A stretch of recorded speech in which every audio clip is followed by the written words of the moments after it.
Ya,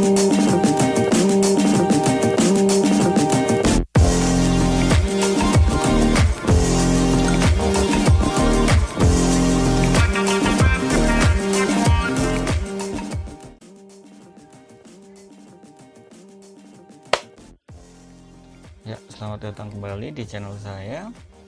Dan bagaimana untuk kalian para fans MU melihat hasil pertandingan dari semifinal Europa League semalam melawan Sevilla? Mungkin saya akan mulai pembahasan pada kesempatan kali ini dengan satu kutipan dari Bang Fuad ya, yang di Poros Halang. Jangan meragukan kemampuan MU untuk mengecewakan para fansnya. Betul sekali ya. Jadi dini hari pagi tadi bisa dikatakan adalah salah satu momen di mana saya bisa dikatakan mengamuk ya dengan permainan yang diperlihatkan oleh skuad MU. Bagaimana tidak ya, tiga semifinal di ajang yang berbeda dapat kita lewatkan begitu saja ya. Dan melihat bagaimana penampilan MU tim semalam sebenarnya sangat mengecewakan ya, sangat mengecewakan. Kenapa? Karena kita memiliki banyak peluang sebenarnya ya lawan Sevilla. Sevilla merupakan tim yang bermain cepat dan menyerang, dan sebenarnya MU sudah cukup baik dalam memanfaatkan tipe permainan Sevilla. Tapi memang dari awal sebenarnya ketika saya melihat pertandingan itu sebenarnya sudah tampak ya agak kurang percaya diri dari pemain MU sendiri ya. Jadi banyak kehilangan bola pada awal pertandingan. Akan tetapi seiring berjalan waktu mulai membaik, tetapi ternyata finishing ya menjadi masalah selanjutnya. Ya. Kita akan bahas satu persatu dari bagaimana penampilan setiap pemain. Kita mulai dari kipernya. Ya, De Gea bermain cukup baik sebenarnya. Tidak ada banyak penyelamatan yang dilakukan oleh De Gea semalam. Kan tetapi memang sayang sekali karena bagaimana tidak ya, sebenarnya kejuaraan atau piala liga semacamnya itu adalah jatahnya Romero sebenarnya, dan memang sudah jatahnya Romero.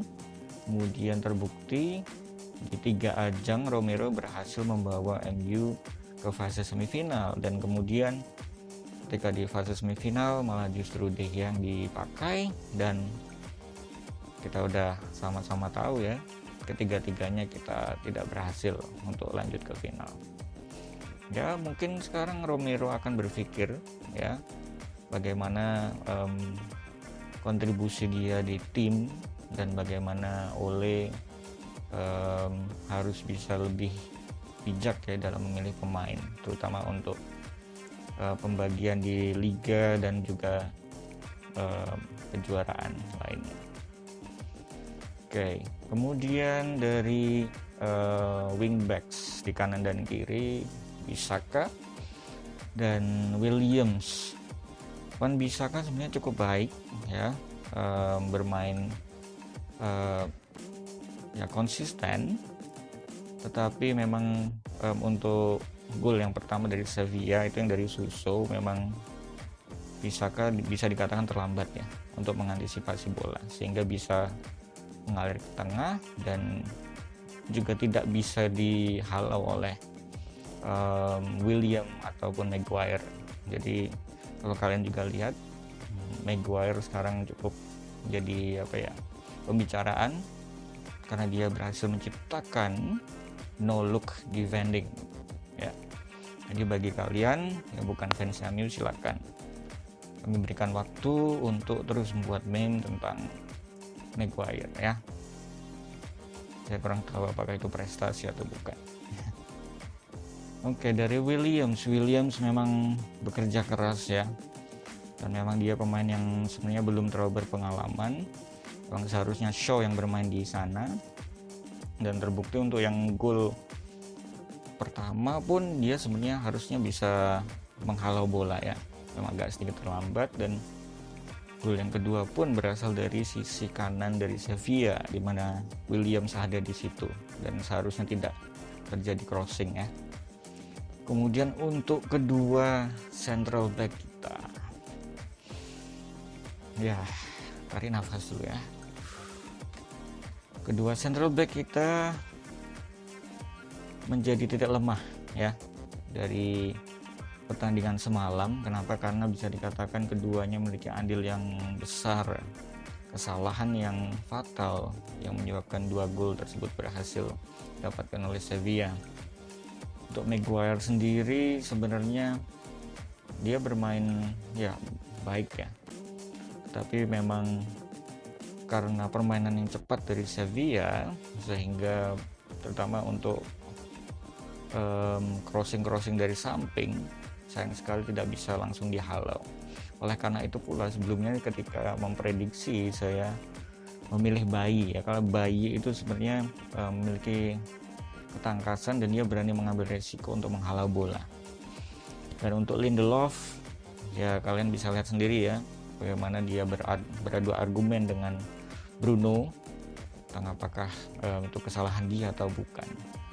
Namun terlepas dari itu, memang bisa dikatakan penampilan yang mengecewakan ya dari kedua center backs kita. Dan untuk musim depan MU harus memprioritaskan untuk merekrut central back yang baru ya.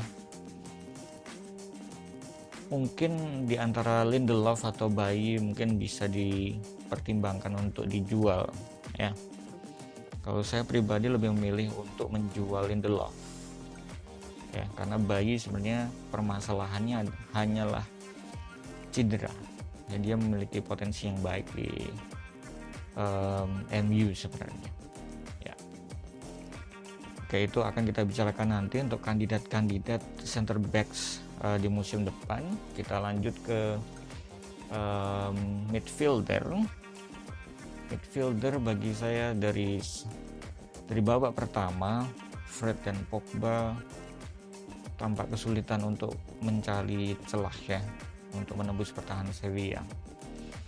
Fred hanya berlari-lari saja berusaha untuk merebut bola kembali, dan Pogba pun seringkali kehilangan bola.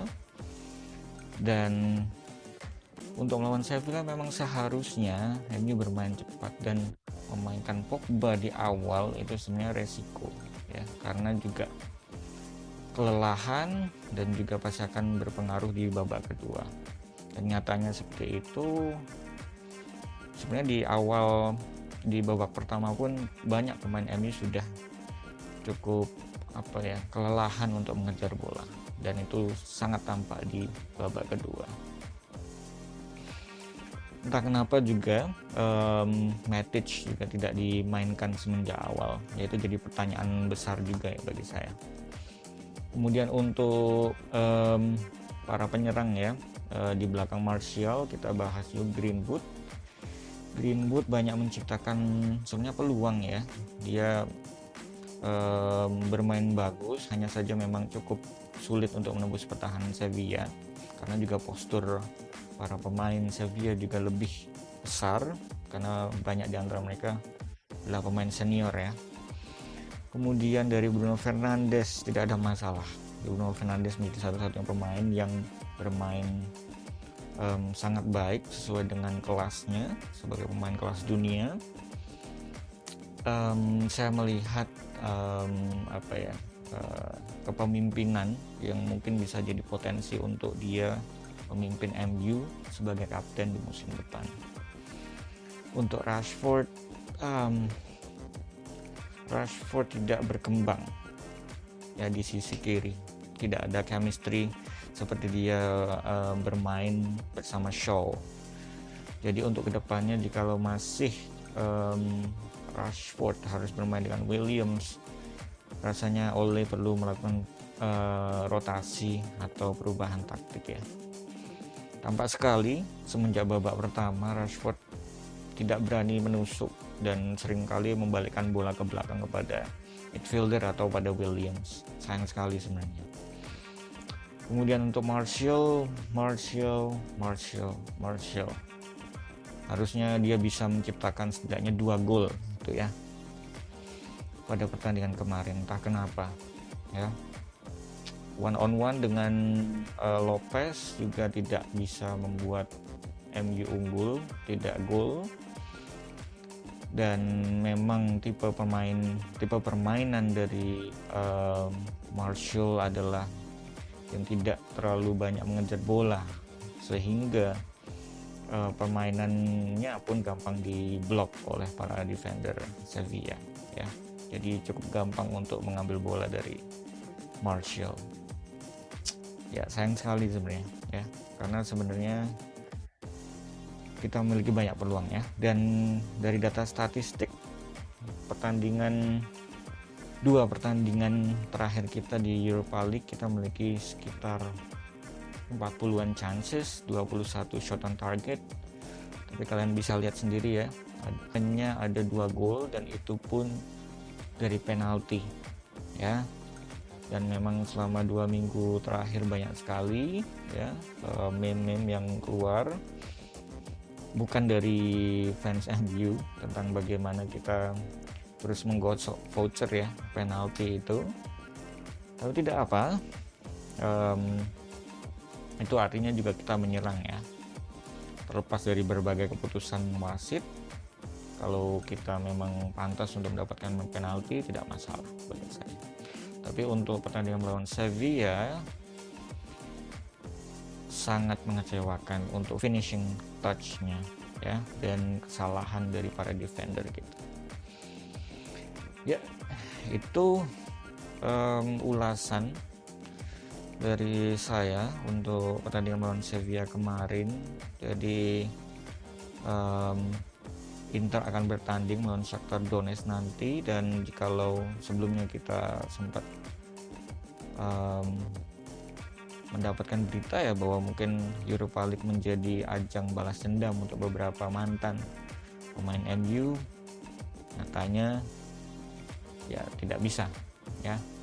Bahkan kita harus kandas melawan Sevilla di fase semifinal. Ya, sebenarnya pertandingan melawan Sevilla mencerminkan bagaimana permainan MU musim ini ya. Permainan yang sudah mulai meningkat pada awal tahun semenjak kedatangan Bruno Fernandes, pada nyatanya masih belum bisa memberikan pengaruh ya di level Eropa. Ini hanya Europa League, dan tahun depan kita akan berlaga di UCL Champions League. PR besar untuk manajemen MU andai kata tidak bisa membeli pemain yang memiliki mental dan memang dibutuhkan oleh tim, terutama untuk beberapa posisi ya. Kita tidak akan bisa bersaing di Champions League, karena pertandingan semalam tidak menunjukkan kelas Eropa sama sekali ya. Itu jauh dari permainan kelas Eropa. Kalian mungkin bisa lihat bagaimana Bayern Munchen mengkandaskan Barcelona. Kita harus bisa merefleksi bagaimana permainan kelas Eropa yang seperti sudah ditampilkan Munchen sebelumnya. Jadi untuk pemain yang dibutuhkan MU, yang pertama tentu saja adalah center backs ya. Harus ada satu center back baru yang benar-benar berpengalaman dan memahami bagaimana permainan di Liga Inggris. Kemudian juga untuk striker, Odion Ighalo hanya dipinjamkan ya dari klub Shanghai. Kita tidak bisa mengandalkan dia seterusnya. Oleh karena itu harus ada pemain murni ya, striker murni yang baru, yang mungkin untuk bisa menggantikan Martial. Oke. Kemudian satu lagi sebenarnya adalah wingback kiri. Melihat bagaimana Shaw yang rentan cedera dan juga Williams yang sebenarnya kurang pengalaman, perlu dipertimbangkan juga untuk merekrut satu left back yang benar-benar memiliki pengalaman, terutama untuk di Champions League juga. Oke, itulah pertandingan terakhir kita di musim 2019-2020. Tentu saja kita akan mengharapkan banyak pergerakan di bursa transfer sehingga kita bisa menyambut musim depan dengan lebih optimis. Harus bisa menjadi penggemar MU yang bersabar. Kenapa? Karena ini baru pertama kalinya dalam 30 tahunan terakhir kita tidak bisa mendapatkan satu trofi pun dalam 3 musim berturut-turut. Ya, ini tantangan juga untuk Ole, karena sebenarnya Ole menurut saya sudah cukup bisa mengembangkan permainan MU dengan skuad-skuadnya. Tapi mungkin seperti bisa kita lihat di pertandingan kemarin, dia belum bisa untuk mempercayai skuad yang ada di bangku cadangan, ya.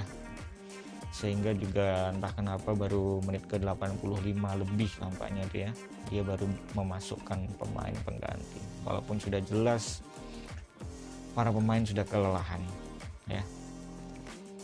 Oke, semoga ada pemain baru, ya, kita doakan segera. Tidak harus Sancho karena kita lebih membutuhkan beberapa pemain lain di posisi yang berbeda. Oke, itu saja ulasan dari saya. Tetap semangat ya semuanya, kita harus bersabar, kita harus memberikan Ole kesempatan ya untuk berproses dengan tim. Itu saja, selamat malam dan GGMU.